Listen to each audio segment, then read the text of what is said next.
नमस्कार दोस्तों, मैं स्मित मिश्रा स्वागत करता हूं एक बार फिर से आप सभी का जेटी एजुकेशन में। दोस्तों, खबरें ये आ रही हैं कि पाकिस्तान के हाथ में अभी बड़ा खजाना लगा है। यहां पर इसके समुद्री सीमा में एक बहुत बड़ा तेल और गैस का भंडार मिला है और कहा यह जा रहा है कि ये तेल और गैस का भंडार दुनिया का चौथा सबसे बड़ा हो सकता है। अगर ऐसा वाकई में होता है तो पाकिस्तान की दिशा और दशा दोनों ही सुधर सकती है। आज की इस वीडियो में हम लोग इसी पर चर्चा करने वाले हैं। साथ ही साथ में ये भी जानेंगे कि ऑयल रिजर्व्स होते क्या हैं, कैसे निकाले जाते हैं, कहाँ पर पाए जाते हैं, समुद्री सीमा वगैरह के भी बारे में आपको बहुत ज़्यादा इन्फॉर्मेटिव इन्फॉर्मेशन मिलेगी।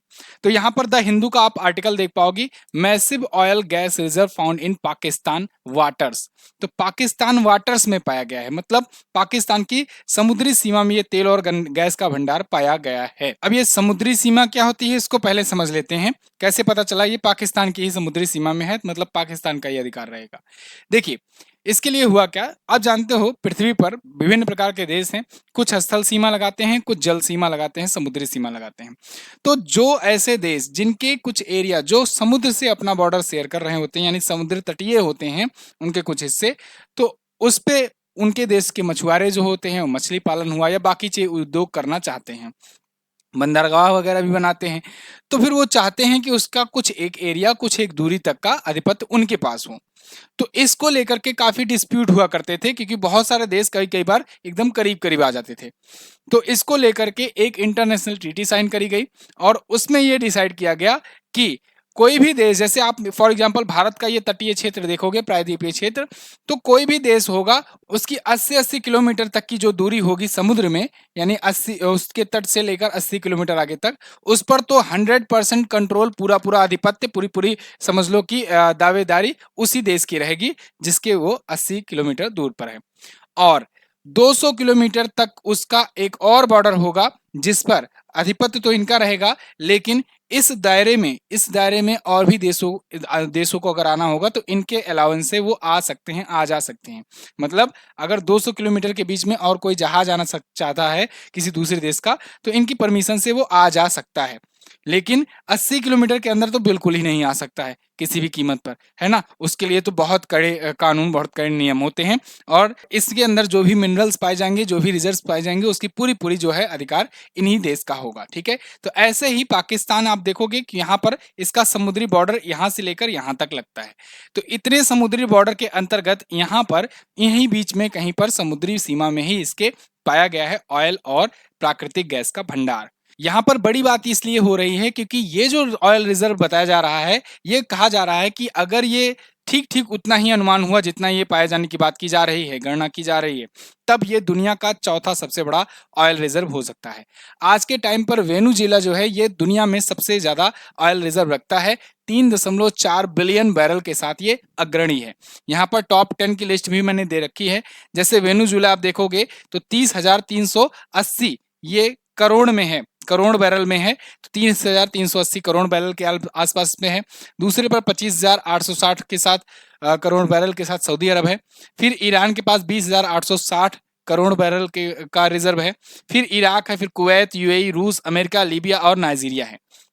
लेकिन अगर बात किया जाए, ये तो है कि कहां पर ऑयल रिजर्व कितने पाए जा रहे हैं, कच्चा तेल। अगर बात किया जाए कि सबसे ज्यादा भंडार करके, स्टोर करके किसने रखा है, तो इस मामले में अमेरिका आगे है। मतलब अमेरिका ने क्या किया ना, अमेरिका बहुत चालाक देश है, ऐसे ही नहीं दुनिया की सबसे बड़ी इकोनॉमी बन के बैठा है। वो हर चीज के लिए प्रिपेयर होकर के पहले से ही बैठा है। उसने बहुत सारे ऑयल जो है सस्ते दामों पर अन्य देशों से या फिर अपने पास भी जो है उसको निकाल करके उसको स्टोर करके रख भी लिया हुआ है एडवांस में। और इसी की धधक वो दिखाता है, किसी भी देश पर जब भी मन होता है तब सैंक्शन लगा देता है और कहता है कि आपको अगर ऑयल चाहिए तो हमसे ले लो, लेकिन इस देश से ना खरीदो। आपने देखा होगा बहुत सारे देशों को ईरान के खिलाफ लगा दिया कि ईरान पर सैंक्शन लगा देना है, ईरान से मत खरीदो। अभी यूक्रेन और रसिया का जब युद्ध चला तो रूस पर लगा दिया और फिर बदले में कहा हमसे खरीदो, लेकिन वो अलग बात है, कोई उनसे खरीदा नहीं भारत का फिलहाल। तो मीडिया रिपोर्ट्स ये आ रही है, ये द डॉन पत्रिका, वहां की जो समझ लो आप पाकिस्तान की सबसे बड़ी न्यूज एजेंसी में से एक है द डॉन, तो उसी की रिपोर्ट आई और उसमें बताया गया कि पाकिस्तान के जल क्षेत्र में पेट्रोलियम और प्राकृतिक गैस का विशाल भंडार उपस्थित है और ये इतना बड़ा है कि अगर इसका दोहन किया जाए तो देश की नीयत पूरी पूरी बदल जाएगी। द डॉन न्यूज टीवी ने यह भी कहा कि इसको अपने एक मित्र की सहायता से, मित्र मुझे बताने की जरूरत नहीं है, इस समय पर पाकिस्तान का कौन हर मामलों में सपोर्ट करता है, चाइना है ना, तो उनकी सहायता से ये 3 साल का सर्वेक्षण किए और उसके बाद ये समझ में आया कि हाँ, यहाँ पर ऑयल और प्राकृतिक गैस का रिजर्व होगा। लेकिन क्या ये तुरंत मिल जाएगा? क्या इसको तुरंत निकाल करके बेचना शुरू कर देंगे? नहीं, इतना भी आसान नहीं है। अब इसके लिए ये कह रहे हैं कि ये ब्लू वाटर इकोनॉमी है। ब्लू वाटर इकोनॉमी क्या होता है? समुद्र से अगर कुछ निकालते हैं, कुछ मिनरल्स निकल रहा होता है और कुछ क्रूड ऑयल निकल रहा होता है या प्राकृतिक गैस का निकलना हो रहा होता है, तो उससे इकोनॉमी को ऑब्वियस सी बात है मजबूती मिलती है, उसको लोग बेचते हैं। बहुत सारे देश तेल के ही खेल से चल रहे हैं, तो ऐसी इकोनॉमी जो ब्लू वाटर पर डिपेंड हो तो उसे ब्लू वाटर इकोनॉमी कहते हैं। तो पाकिस्तान की जो है ये ब्लू वाटर इकोनॉमी में बहुत ज्यादा इम्पैक्ट डालेगा, क्योंकि यहाँ पर ना सिर्फ तेल और गैस हैं, यहाँ पर और भी मूल्यवान खनिज उपस्थित पाए जाने की संभावनाएं बताई जा रही हैं। भंडार से जुड़ी रिसर्च पूरी करने में लेकिन अभी लगेंगे करीब 42,000 करोड़ रुपए। मतलब ये तो अभी सर्वेक्षण किए हैं, जब इसकी रिसर्च कंप्लीट होगी उसके बाद इसको निकाला जाएगा, हजारों करोड़ रुपए अभी और लगेंगे। 42,000 करोड़ का करीब करीब खर्च बताया जा रहा है। तो अब आप इसको दो तरीके से ले सकते हो। कहीं ये ऐसा तो नहीं, पाकिस्तान के मामले में ऐसा भी किया जा सकता है, हो सकता है ये इनका भीख मांगने का एक नया तरीका हो। बता रहे हो हमारे पास इतना भंडारण है भैया, 42,000 करोड़ रुपए चाहिए, जो लोग हमको देंगे हम उनको निकाल के तेल दे देंगे, ठीक है। तो एक प्रकार से फिर से आ जाएगी इनके पास पैसे और फिर ये वही आतंकवाद वाला शुरू कर देंगे काम। फिलहाल इसके बाद समुद्र की गहराई से निकलने में 4 से 5 साल लग सकते हैं। इतनी भी आसान नहीं होगा, अभी समय लगेगा, 4 से 5 साल लग जाएंगे इनका वहां से दोहन करने में। अगर ये रिसर्च सफल रहती है तो तेल और गैस को निकालने के लिए कुआं लगाने और बाकी इंफ्रास्ट्रक्चर को भी बनाने में और ज्यादा पैसों की जरूरत होगी। ऐसा नहीं है कि तुरंत निकल जाएगा, अभी तो सर्वेक्षण हुआ है ऊपर ऊपर से, उसके बाद वहां तेल कुआं लगेगा, वहां से निकलेगा, पूरा पूरा इंफ्रास्ट्रक्चर बिल्ड करना पड़ेगा, उसमें और भी समय लग जाएगा और भी पैसे लगेंगे।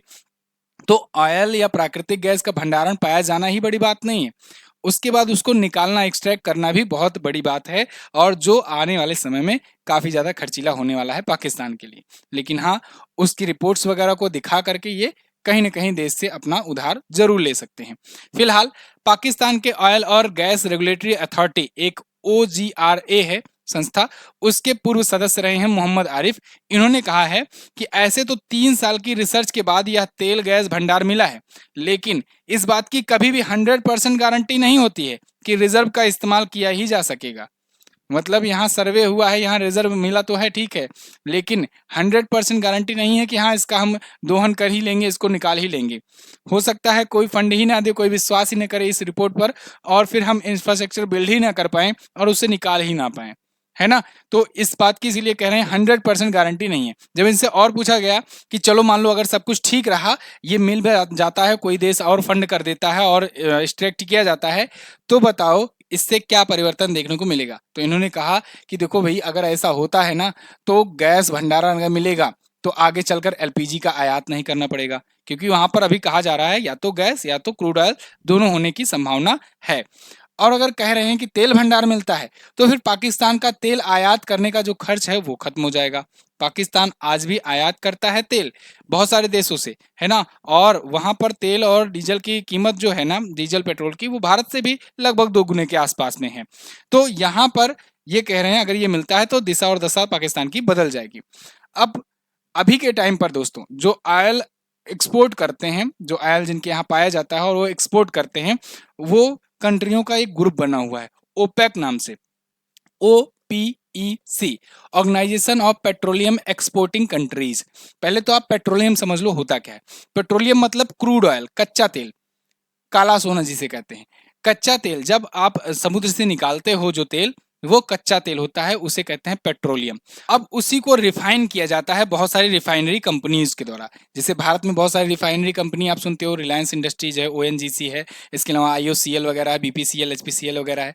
तो ये रिफाइनरी कंपनीज हैं। ये क्या करती हैं, कच्चा तेल खरीदती हैं और उसके बाद उनको रिफाइन करके डीजल, पेट्रोल, इसके अलावा गैस, प्राकृतिक गैस, मिट्टी का तेल, घासलेट वगैरह बहुत सारी चीजें बनाती हैं, फिर उसको रिफाइन तरीके से करके तब बेचती हैं, ठीक है। तो इसीलिए यहाँ पर देखो, अभी जो पेट्रोलियम है उसको एक्सपोर्ट करने वाले कंट्रीज के लिए ग्रुप बनाया गया है। इसमें करंट टाइम पर 12 मेंबर कंट्रीज हैं। 12 सदस्य देश हैं। ये 12 सदस्य देश UAE, Saudi Arabia, Qatar, Iran, Kuwait, Iraq, Libya, Algeria, Venezuela और इक्वाडोर है, जिसमें और इसके अलावा नाइजीरिया और अंगोला भी है, जिसमें मैंने आपको बताया वेनेजुएला जो है ये सबसे ज्यादा इसके पास रिजर्व है। तो ये तो ओपेक है। अगर मान लो पाकिस्तान भी आ जाता है, चौथा सबसे बड़ा हो जाएगा, तो पाकिस्तान को भी ओपेक का मेंबर बनाना ही पड़ेगा भाई, क्योंकि ये भी फिर एक्सपोर्ट करने में आ जाएगा। कितना यूज करेगा अपने यहाँ, एक्सपोर्ट भी करना शुरू करेगा। एक्सपोर्ट करेगा तो कहीं ना कहीं आगे चल करके हो सकता है ओपेक में इनको भी शामिल किया जाए। लेकिन फिर अगेन कंडीशन वही, जब अगर सब कुछ खबरें सही सही आई और वहां से तेल निकालना शुरू हो गया तब, ठीक है, तेल के कुएं वगैरह लग गए तब। लेकिन अब पाकिस्तान के लिए सबसे बड़ा चैलेंज ये है कि देखिए पाकिस्तान का अगर आप मैप में देखोगे ना तो कुछ इस प्रकार से इसका समुद्री हिस्सा है, इसमें मैक्सिमम पार्ट जो है ये आ जाता है बलूचिस्तान के अंतर्गत। अगर मान लो ये जो तेल का रिजर्व है ये कहीं यहाँ पर पाया जा रहा है इस साइड में, तो बलूचिस्तान वाले वैसे ही लड़ पड़े हुए हैं अपना अलग देश बनाने को लेकर के, क्योंकि यहीं पर देखो यहाँ पर आपका ये चाइना जो अपना सीपेक ला रहा है ये यहाँ पर ग्वादर पोर्ट तक ला रहा है। ग्वादर पोर्ट जो है ये बलूचिस्तान के अंतर्गत आ रहा है और बलूचिस्तान को वो लोग अलग देश बनाना चाह रहे हैं। इसके लिए काफी लंबे समय से प्रोटेस्ट चल रहा है। मैंने इस पर अभी रिसेंट में एक वीडियो दी हुई है कि ये लोग अलग देश की डिमांड कर रहे हैं बहुत जोर शोर से। 2 दिनों में मात्र अब 5 लाख से ज्यादा लोगों ने देखा है, आप भी जाकर के देख सकते हो। ये बलूचिस्तान वाला मसला आपको समझ में आ जाएगा। फिलहाल अगर यहाँ पर मिल जाता है तो पाकिस्तान के हाथ तो बहुत मुश्किल है कुछ मिल पाएगा, बहुत ही मुश्किल होगा इसको एक्सट्रैक्ट करना या यहाँ पर कोई तेल कुआं वगैरह लगाना। यही वजह है कि अभी मोहम्मद आरिफ कह रहे थे कि कोई जरूरी नहीं है कि यहाँ अगर मिल भी जाए तो उसका हम दोहन कर ही लेंगे। 100% इसमें भी अभी श्योरिटी नहीं है, क्योंकि बहुत सारे यहाँ पर टेंशन ऑलरेडी बनी हुई हैं। चाइना अब और इन्वेस्टमेंट करके अपना और पैसा फंसाना नहीं चाहता है। फिलहाल इस पर आपकी क्या राय है आप लोग कमेंट करके हमें जरूर बताइएगा। इसके अलावा दोस्तों अगर आप किसी एग्जाम की तैयारी कर रहे हो, जैसे आरआरबी के, रेलवे के, एनटीपीसी हुआ, जेई हुआ या लोको पायलट वगैरह हुआ, या एसएससी की किसी एग्जाम की तैयारी कर रहे हो, तो आपके लिए हर एक प्रकार के मॉक टेस्ट का एक पैकेज, सालाना पैकेज जो टेक्स्ट बुक पास प्रो में आता है वो मात्र 615 में अभी आपको मिल जाएगा। 699 वाला प्राइस पर अगर आप एमजेटी कूपन कोड लगाते हो तो 615 में आपको ये मिल जाने वाला है। टेक्स्ट बुक के ऐप पर मिलेगा, लिंक डिस्क्रिप्शन में दिया गया है। अभी जैसे मैं बात करूं एनटीपीसी की, तो एनटीपीसी सीबीटी 1, सीबीटी 2 इन सब के लिए यहाँ पर आपको मॉक टेस्ट वगैरह, प्रीवियस ईयर के क्वेश्चन सब कुछ मिल जाएंगे। ध्यान रहे टेक्स्ट बुक पास प्रो लेना है आपको, टेक्स्ट बुक पास मत ले लेना गलती से, पास प्रो आपको लेना है ना, जिससे आप प्रीवियस ईयर वाले भी फीचर्स अनलॉक कर सको। तो यहाँ पर देखो 8 फ्री टेस्ट भी मिल जाएगा। 3 लाख से ज्यादा लोग इनरोल ऑलरेडी कर चुके हैं और ऑलरेडी आपको अच्छा कंपटीशन यहाँ मिल रहा है, तो आप बेहतर अपनी रैंक प्राप्त कर पाओगे ज्यादा से ज्यादा लोगों के बीच में। लिंक डिस्क्रिप्शन में है, आप एमजेटी कूपन कोड यूज कीजिए जैसे आपको डिस्काउंट मिल सके। इसके अलावा अगस्त वगैरह की ई बुक आ गई है अपनी, तो इसको अगर आप लेना चाहते हो तो इसको एमजेटी ऐप पर जाकर लेना है आपको। तो MJT app Google play store पर मिल जाएगा, इसका भी लिंक आपको डिस्क्रिप्शन में मिल जाएगा। ठीक है, थैंक यू सो मच, मिलेंगे अगली वीडियो में, तब तक के लिए नमस्कार, जय हिंद, वंदे मातरम।